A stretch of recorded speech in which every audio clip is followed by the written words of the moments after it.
Polisi telah menetapkan pimpinan Pondok Pesantren Al Zaitun, Panji Gumilang, sebagai tersangka kasus penodaan agama. Setelah diperiksa sebagai tersangka, pemimpin Pondok Pesantren Al Zaitun Panji Gumilang langsung ditahan di rutan Bareskrim selama 20 hari ke depan. Status tersangka ditetapkan setelah dilakukan gelar perkara dan pemeriksaan Panji sebagai saksi. Telah ditetapkannya Saudara PG sebagai tersangka pada tanggal 1 Agustus 2023, penyidik telah melakukan pemeriksaan Saudara PG sebagai tersangka. Setelah dilakukan pemeriksaan, penyidik melakukan upaya hukum berupa penahanan sejak jam 2.00 waktu Indonesia Barat tanggal 2 Agustus 2023 dan dilakukan penahanan di rutan Bareskrim selama 20 hari sampai tanggal 21 Agustus 2023. Sementara penasihat hukum Panji Gumilang menyebut ada kriminalisasi dan politisasi dalam kasus Panji Gumilang ini. Dalam semalam mulai dari saksi, kemudian jadi tersangka, kemudian ditahan, ya ditangkap, ditahan, dan sampai hari ini kita masih diproses. Dugaannya tujuannya buat apa kalau begitu kalau teman-teman? Ya tujuannya kami belum paham, tapi kami menduga tentang kriminalisasi, politisasi ini terjadi dalam perkara ini. Menanggapi kasus ini, Menko Polhukam Mahfud MD mengatakan, Polri telah bekerja secara cepat dan cermat dalam pendalaman dugaan penodaan agama yang dilakukan Panji Gumilang dengan memanggil sejumlah ahli meski telah ditetapkan sebagai tersangka. Mahfud menyebut penanganan dan manajemen Ponpes Al Zaitun setelah penahanan Panji Gumilang akan dibahas pemerintah pusat bersama dengan pihak Gubernur Jawa Barat dalam waktu dekat. Manajemen Al Zaitun akan tetap berjalan meski Panji ditahan. Laboratorium forensiknya tentang ucapan-ucapan dia tuh asli apa diedit, kalau dipotong bagian mana yang dipotong kan ketahuan semua. Nah, dari situ kemudian dipanggil, tidak datang, kan tidak boleh dipaksa orang tidak datang sebelumnya. Baru datang kemarin langsung ditetapkan sebagai tersangka. Mengantisipasi untuk menjaga manajemen atau penyelenggaraan Pondok Pesantren Al Zaitun. Karena Pondok Pesantren Al Zaitun itu sebagai sebuah lembaga pendidikan pesantren, itu tidak ada masalah. Sehingga pemerintah memutuskan untuk menjamin kelangsungan pendidikan sesuai dengan hak-hak konstitusional para santri dan murid. Sebelumnya penetapan tersangka pada Panji Gumilang sudah berdasarkan gelar perkara dan pendalaman oleh penyidik. Setidaknya polisi telah memeriksa total 38 saksi dan 16 ahli pada perkara ini. Setelah Panji Gumilang ditetapkan sebagai tersangka, kegiatan belajar mengajar di Pondok Pesantren Al Zaitun, Kabupaten Indramayu, Jawa Barat, Rabu siang terpantau normal seperti biasa. Tim Liputan, Kompas TV.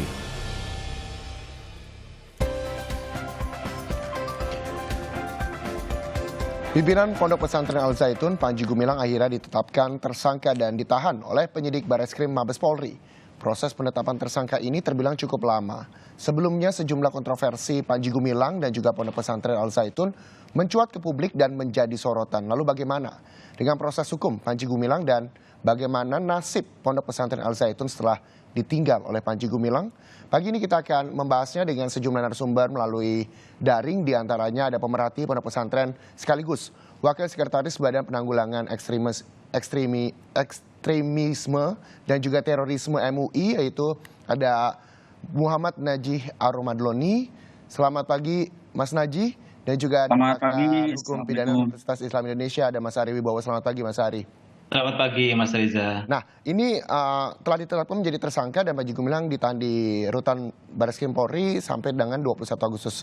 Selagi polisi terus menyelidiki kasus ini begitu. Saya ingin ke Mas Najih terlebih dahulu sebagai pemerhati Pondok Pesantren. Ini juga menjadi pertanyaan dari banyak pihak begitu terkait dengan nasib para santri ketika memang Panji Gumilang sudah ditahan dan ditetapkan menjadi tersangka. Seperti apa Anda melihatnya?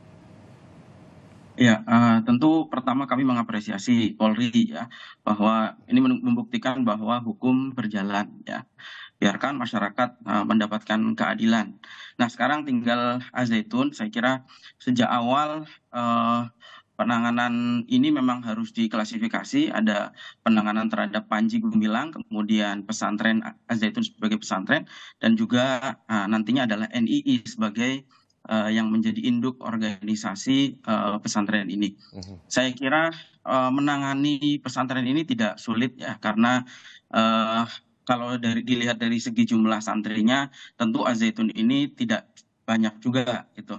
Artinya ini kategori pesantren yang sedang lah.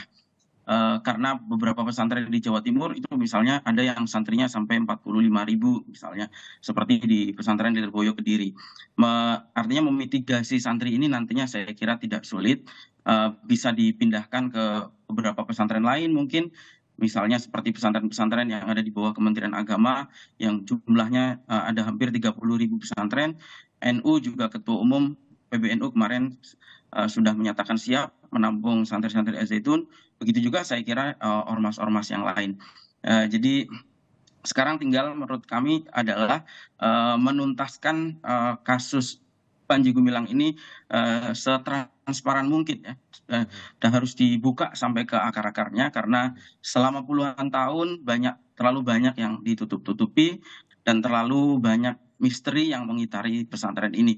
Selama ini juga saya lihat banyak tokoh-tokoh yang menghalangi adanya penyelidikan ya, dan kemudian juga karena itu ini saya kira momentum untuk membuktikan semua isu yang berkembang apakah itu benar atau tidak, dan saya kira Al-Zaitun juga setelah ditinggal oleh Panji Gumilang harus kooperatif dalam penyelidikan ini ya. Dan tentu juga nantinya bukan hanya soal penistaan agama, tetapi juga kasus-kasus yang lain yang selama ini tidak tertangani ya. Ada kasus TPPU tentu saja, kemudian ada penyerobotan lahan, ada kasus-kasus seperti pemalsuan dokumen, pelecehan seksual, dan kemudian juga kasus-kasus yang lain. Saya kira ini adalah momentum untuk membuktikan itu semuanya nanti di hadapan hukum gitu. Mungkin juga pasti tentu kan aparat keamanan nanti kan akan ke Al-Zaitun. Saya harap tidak ada upaya untuk melawan hukum dan mereka semua akan kooperatif sehingga kasus ini betul-betul terang ya. Kemudian nanti juga kita akan lihat beberapa struktur yang memang bermasalah dari Al-Zaitun ini gitu. Mas Naji, sebelum saya ke Mas Ari, saya mau nanya lagi sama Mas Naji. Jadi Mas Naji sempat mengatakan bahwa ada tokoh-tokoh yang menghalangi hukum. Siapa yang Anda maksud? Iya, tentu nama-nama itu sudah berkembang di publik. Panji Gumilang sendiri juga melakukan hal tersebut. Beberapa kali Panji Gumilang ini punya track record kabur, misalnya tahun 81 ketika akan diproses hukum Panji Gumilang kabur ke Sabah, Malaysia. Tahun 2012 ketika sudah divonis juga Panji Gumilang juga kabur. Kemarin di panggilan yang kedua juga bersikap tidak kooperatif. Jadi saya kira ke depan baik Panji Gumilang maupun pendukung-pendukungnya, mari kita semua baik yang setuju maupun tidak setuju serahkan ke mekanisme hukum ya. Biarkan negara bekerja tuh. Apakah misalnya kaitan dengan NII itu apakah masih ada sampai sekarang, apakah tidak, itu nantinya akan dilihat ya, karena kan Panji Gumilang ini tidak berdiri sendiri tetapi beserta dengan struktur NII-nya gitu. Berdasarkan info yang kami dapatkan ada 34 gubernuran ya, meskipun yang aktif itu ada 5 gubernur ya. Nanti itu semua tentu akan dibuktikan ya di dalam proses penegakan hukum ini. Oke, akan dibuktikan dalam proses penegakan hukum. Sebelum kita lanjut lagi membahas tentang apa yang ada di dalam Al-Zaitun sendiri dari pemahaman Mas Naji, sepertinya juga banyak tahu dari mulai kasus-kasusnya dan penerapan proses belajarnya di sana. Saya ke Mas Ari. Mas Ari, penetapan tersangka yang akhirnya ditetapkan Panji Gumilang sebagai tersangka dan ditahan 21 Agustus ini, Anda menilainya sudah tepatkah? Karena Menko Polhukam Mahfud MD juga memberikan informasi bahwa kepada media, masyarakat ini tinggal tunggu waktu saja dan waktunya sudah tepat, bahwa langkah polisi ini juga sudah cepat untuk menetapkan Panji Gumilang sebagai tersangka. Ya, jadi kasus Al-Zaitun itu sebenarnya sudah terendus lama sekali. Ketika saya dulu mahasiswa S1 pun itu juga sudah terdengar adanya penyimpangan di Pondok Pesantren Al-Zaitun yang dilakukan oleh pimpinannya yaitu Panji Gumilang. Akan tetapi saat itu kan memang belum berkembang teknologi informasi yang seperti sekarang. Tapi setelah berkembang teknologi informasi, akhirnya beberapa terkonfirmasi dugaan-dugaan yang sudah muncul sebenarnya beberapa tahun yang lalu. Dan menurut saya apa yang dilakukan oleh pemerintah itu cenderung lambat. Akan tetapi apapun sekarang ini sudah ditujukan oleh pemerintah dan juga aparat penegak hukum mengenai komitmennya untuk mengusut kasus ini. Oke. Dan menurut saya dengan pemeriksaan terhadap 40 saksi, 17 saksi ahli, itu sudah sangat cukup lah untuk menetapkan Panji Gumilang ini sebagai seorang tersangka. Oke. Jadi kalau ada yang mengatakan ini prosesnya terlalu singkat, sebenarnya enggak juga. Banyak kasus yang saksinya diperiksa itu nggak sampai 40, nggak sampai 17 saksi ahli, tapi toh pun juga bisa ditetapkan sebagai tersangka. Iya, Mas Ari, tadi Mas Ari berbicara bahwa ini kasusnya dari saya satu begitu. Kalau misalnya kita membandingkan dengan kasus Salia Eden dan juga penetapan tersangka lain, Panji Gumilang ini termasuk ya cukup dibilang lama begitu ya, bahwa sejumlah kasusnya terciumnya juga dari tahun 1981 seperti tadi Mas Najih sampaikan. Apa yang membuat ini terlalu lama, terlepas tadi Mas Ari menyampaikan bahwa ini sudah ada 40 saksi, 17 saksi ahli dihadirkan untuk pemeriksaan tersangka Panji Gumilang. Ya, ini yang juga saya kritik dari pemerintah yang sangat lamban ya. Kenapa saya katakan sangat lamban? Karena kalau kita lihat kasus-kasus penistaan agama atau penodaan agama yang lain, itu begitu cepat ditangani. Tapi untuk Az-Zaitun ini sangat lambat. Dan harus menunggu bagaimana reaksi publik terhadap apa yang terjadi di Az-Zaitun. Sehingga akhirnya juga diproses oleh pemerintah dan juga aparat penegak hukum.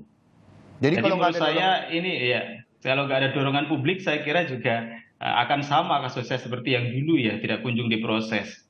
Oke, setelah diproses apa yang Anda lihat dari kasus penistaan agama dan juga ujaran kebencian ini dari pemeriksaan yang nantinya juga hari ini dilakukan oleh polisi? Ya, kalau saya lihat dari video-video yang beredar, ini sudah sangat kuat dugaan bahwa Panji Gumilang ini melakukan tindak pidana penodaan terhadap agama, sebagaimana yang diatur dalam pasal 156A KUHP. Yang pasal 156A ini sebenarnya adalah pasal yang baru yang dulu tidak ada di WVSNI. Karena ini merupakan satu delik yang ditujukan terhadap agama. Jadi agama inilah yang menjadi objek untuk dilindungi. Makanya disebut sebagai penodaan terhadap suatu agama. Beda dengan pasal 156 yang dilindungi adalah penganut agama. Tetapi kalau pasal 156A yang dilindungi adalah agama. Sehingga di sini yang perlu kita lihat adalah pernyataan-pernyataan Panji Gumilang ini apakah punya unsur penodaan atau penghinaan terhadap agama atau tidak. Beberapa pernyataan misalnya yang disampaikan oleh Panji Gumilang. Kalau Allah berbahasa Arab, susah nanti ketemu dengan orang Indramayu. Nggak ngerti, Gusti Allah nggak ngerti artinya. Itu kan merupakan salah satu bentuk penghinaan. Di dalam Islam, Allah itu Al-Alim, maha mengetahui. Tetapi dia mengatakan Allah nanti nggak ngerti bahasa Sunda. Dan penghinaan terhadap Tuhan ini dikenal sebagai blasfemi. Memang di dalam hukum Indonesia tidak secara eksplisit dilarang adanya penghinaan terhadap Tuhan.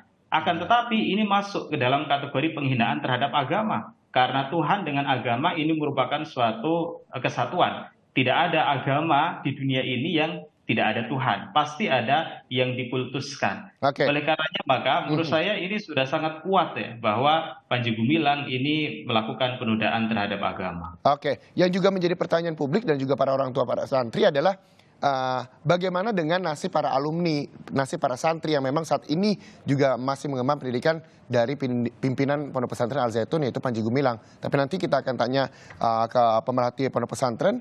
Usai jeda, saudara tetaplah bersama kami di Sapa Indonesia Pagi. Masih di Sapa Indonesia Pagi, saudara, kita masih bergabung bersama sejumlah narasumber yaitu pemerhati Pondok Pesantren sekaligus Wakil Sekretaris Badan Penanggulangan Ekstremisme dan juga Terorisme MUI, Mas Najih, dan juga pakar hukum pidana Universitas Islam Indonesia, Mas Ari. Mas Najih, saya ingin ke Mas Najih. Ini kan ada sejumlah alumni dan juga santri yang masih mengenyam pendidikan di Ponpes Al-Zaitun. Lalu bagaimana dengan doktrin-doktrin yang selama ini didapati oleh mereka pada saat pimpinan Pondok Pesantren Panji Gumilang masih berada di sana? Apa yang memang bisa dilakukan supaya ini tuh tidak bisa terus turun-penurun didapati oleh para santri di sana? Iya, pertama tentu pesantren ini harus segera ditangani oleh pemerintah ya, sebagaimana saran maupun aspirasi dari masyarakat agar supaya pesantren ini bisa diambil alih oleh pemerintah, baik itu melalui Kementerian Agama atau Kemenko PMK, dan secara legalitas itu sangat mungkin karena banyak selama ini toh banyak sekolah-sekolah swasta yang dinegerikan begitu. Nah, kemudian jadi ini untuk menyelamatkan santri Al-Zaitun ke depan ya. Lalu bagaimana dengan yang sudah terlanjur? Nah, yang sudah terlanjur ini mestinya harus dibina ya. Yang membina bisa negara karena Kementerian Agama ini punya puluhan ribu penyuluh agama di daerah-daerah yang tersebar di seluruh Indonesia. Kemudian juga ormas-ormas saya kira juga bisa membantu dan saya kira itu sangat mungkin karena jumlahnya sangat banyak. Tentu nantinya harus dilihat ya. Mungkin bisa kami misalnya bentuk pembinaan itu dengan menerbitkan buku misalnya gitu ya terkait dengan penyimpangan-penyimpangan yang selama ini ada di Al-Zaitun.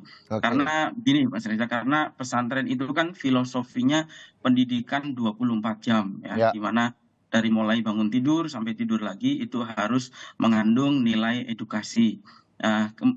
Memang benar bahwa Al-Zaitun itu menggunakan kurikulum Kementerian Agama dan beberapa buku dari pesantren Gontor, tetapi itu kan bisa dilihat, bisa diukur ya dari jam 8 misalnya sampai jam 12 selama 4 jam.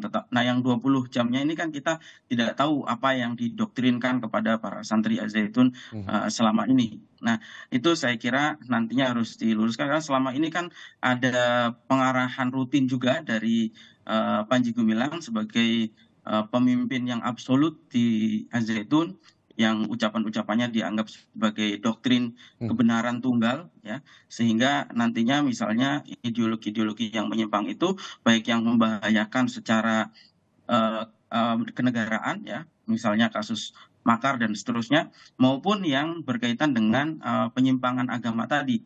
Karena sebetulnya kan Panji ini kalau dibilang penanganannya cepat itu sangat tidak benar sama sekali karena Panji ini menjadi anggota NII dan teman-teman Panji ini kan tokoh senior NII usianya sudah 80 tahun lebih. Jadi teman-temannya dia sendiri dari tahun 60-an itu sudah banyak yang ditangkap pasca dilarangnya NII, tetapi Panji ini kan tidak pernah tersentuh oleh hukum meskipun anggota-anggotanya sudah banyak yang ditindak secara hukum ya. Beberapa laporan yang masuk itu selalu tidak pernah diproses. Nah, ini juga sebetulnya prosesnya kan tidak cepat yang sekarang ini. Nah, kontroversi Al-Zaitun itu muncul sejak bulan Mei itu. Dan kemudian sekarang sudah bulan Agustus, proses penanganannya sudah sangat panjang. Kemarin pada saat masuk ke tahap penyidikan bahkan juga tidak kunjung ditetapkan sebagai tersangka. Gitu. Jadi saya kira ini bukan kriminalisasi sama sekali, bukan kriminalisasi dan tidak melanggar hak kebebasan beragama. Kenapa? Karena kebebasan seseorang itu dibatasi oleh kebebasan yang lain. Sementara Panji ini mempropagandakan penyimpangan-penyimpangannya yang ini tentu membahayakan. Oke, Mas Naji, sebelum ke Mas Ari, saya mau nanya lagi. Ini apa yang memang menurut Mas Naji yang membuat Panji Gumilang ini juga terlama ditetapkan sebagai tersangka sementara sahabat-sahabatnya yang merupakan juga senior dari NII ini juga sudah ditetapkan sebagai tersangka dan ditangkap polisi. Apa penyebabnya? Iya, tentu kita semua sudah tahulah ya bahwa Panji ini kan dulu anggota NII dan kemudian direkrut oleh intelijen ya, dibina gitu. Kepentingannya pada saat itu tentu agar supaya NII ini tidak melawan dan juga supaya waktu itu untuk meredam gerakan PKI. Tetapi di sisi lain Panji sendiri memanfaatkan kedekatannya dengan perwira-perwira intelijen itu untuk membesarkan Al-Zaitun. Nah, dan itu terjadi sampai sekarang banyak tokoh-tokoh pemerintah lah hari ini. Ada bahkan misalnya ketika dulu sempat Al-Zaitun itu tidak diperpanjang izinnya, itu banyak sekali pejabat-pejabat kita yang intervensi Kementerian Agama. Oke, itu yang menurut Anda mengapa akhirnya Panji Gumilang lama begitu sebagai tersangka ya? Nah, betul. Untuk kasus penistaan terkait dengan kasus penistaan ini kita ke Mas Ari lagi. Mas Ari, ini kasus penistaan, hukumannya maksimal 10 tahun. Apakah itu nanti juga akan diterapkan terhadap Panji Gumilang?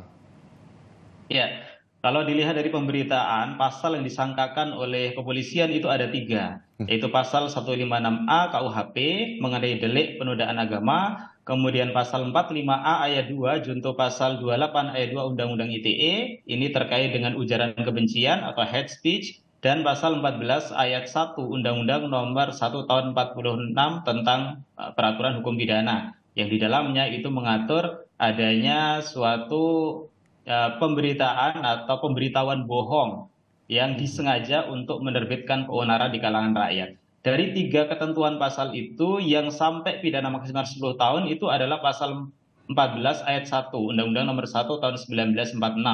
Sementara untuk yang lain, misalnya pasal 156A KUHP itu maksimal pidana penjara 5 tahun. Kemudian yang Undang-Undang ITE itu pidana maksimalnya hanya sampai 6 tahun saja, jadi tidak sampai 10 tahun. Jadi hanya satu pasal yang disangkakan saja yang ancaman pidananya itu sampai 10 tahun. Cuma kalau menurut saya harus cermat juga untuk menerapkan Undang-Undang Nomor 1 Tahun 46 terkait dengan unsur adanya pemberitaan bohong. Kemudian ada unsur kesengajaan untuk menerbitkan keonaran. Sementara untuk yang Undang-Undang ITE ini juga harus hati-hati penerapannya karena harus dibuktikan bahwa adanya pernyataan Panji Gumilang ini yang mengandung provokasi untuk membenci atau memusuhi individu ataupun kelompok yang didasarkan pada SARA. Jadi menurut saya yang sangat kuat itu adalah pelanggaran pasal 156A KUHP terkait dengan penodaan agama.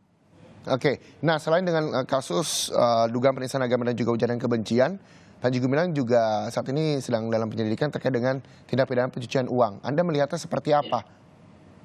Ya, terkait dengan pencucian uang, ini kan dugaannya karena adanya laporan analisis dan laporan hasil pemeriksaan dari PPATK. Ya. Sehingga ditindaklanjuti oleh kepolisian. Karena ada beberapa transaksi yang mencurigakan, kemudian rekening yang jumlahnya dikabarkan bahkan sampai ratusan ya atas nama Panji Gumilang, ini diduga di sana ada unsur pencucian uang.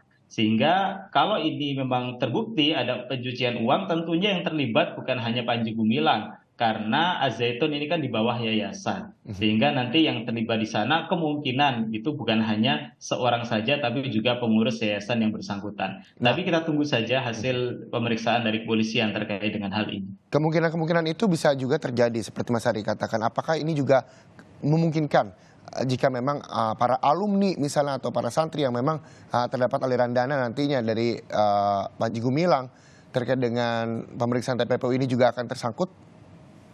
Ya, kalau untuk santri, alumni, ya barangkali belum ada dugaan mengarah ke sana ya. Karena memang dalam TPPU ini ada 2 delik sebenarnya. Yang pertama adalah orang yang aktif menyamarkan harta yang diduga atau diketahui merupakan hasil kejahatan. Tapi ada juga yang pasif, dia hanya menerima.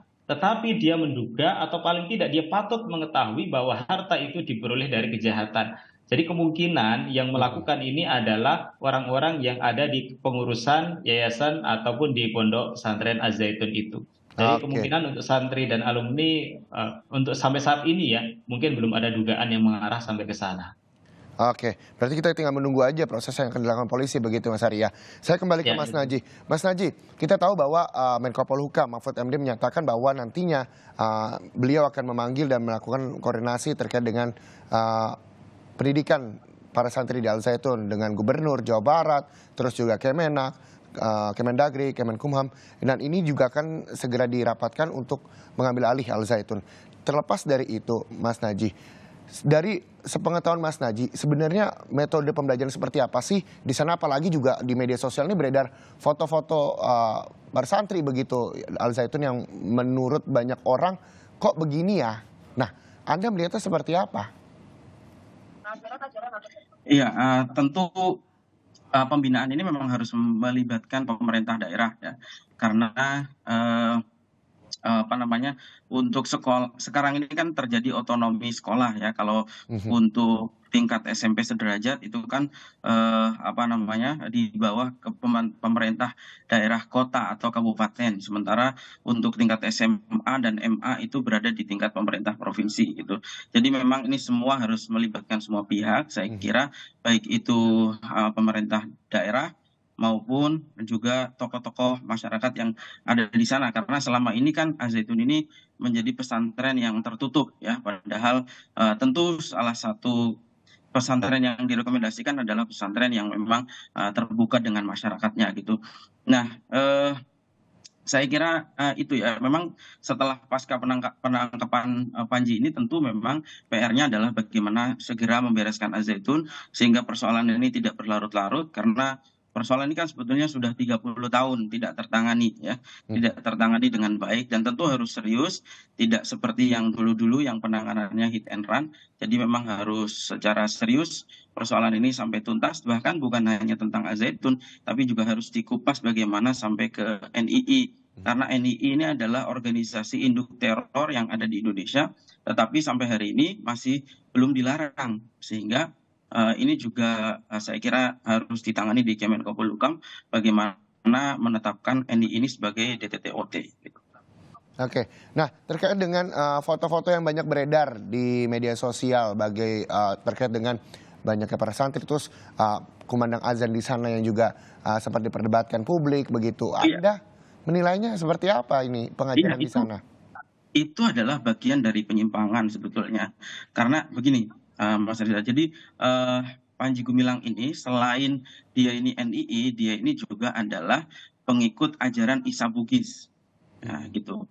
Isa Bugis ini adalah ajaran yang sudah dilarang di Indonesia pada tahun 1968, sudah ditetapkan sebagai ajaran terlarang. Juga pengikut Karim Hasan. Nah, ini yang saya kira karena itu ya banyak.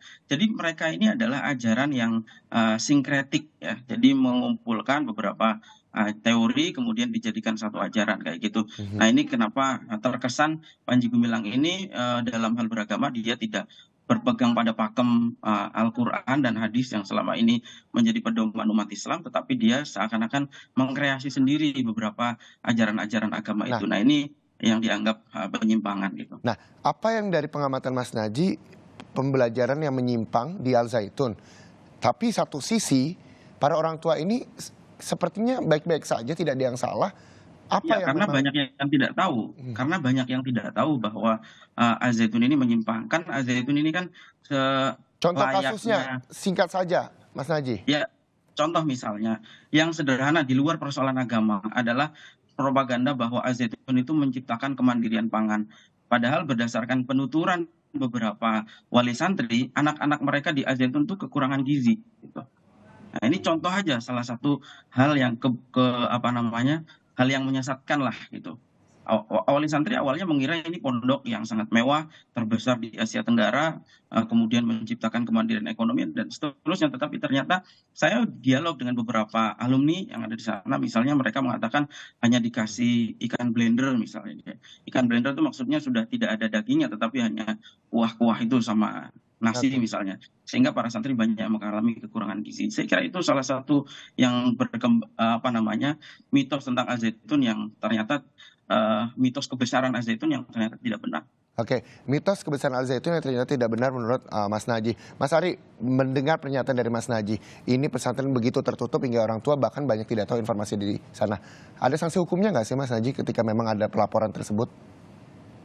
Ya, memang kenapa ini baru terendus di publik karena tertutupnya pesantren Al-Zaitun itu. Nah, sekarang karena memang perkembangan teknologi informasi yang sedemikian rupa, maka begitu mudahnya suatu aktivitas tertentu akan menjadi viral. Nah, disinilah akhirnya mengebuka ke publik, maka akhirnya kemudian diproses secara cepat oleh aparat penegak hukum karena ini sudah menjadi konsen dari publik.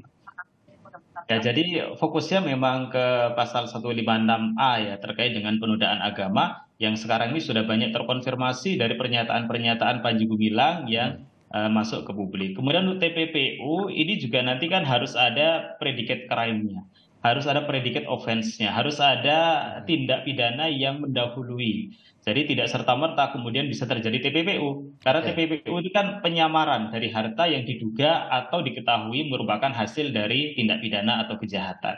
Jadi kejahatannya apa, itu kan nanti harus juga jelas, baru kemudian sekalipun ya predicate crime-nya ini tidak harus dibuktikan terlebih dahulu.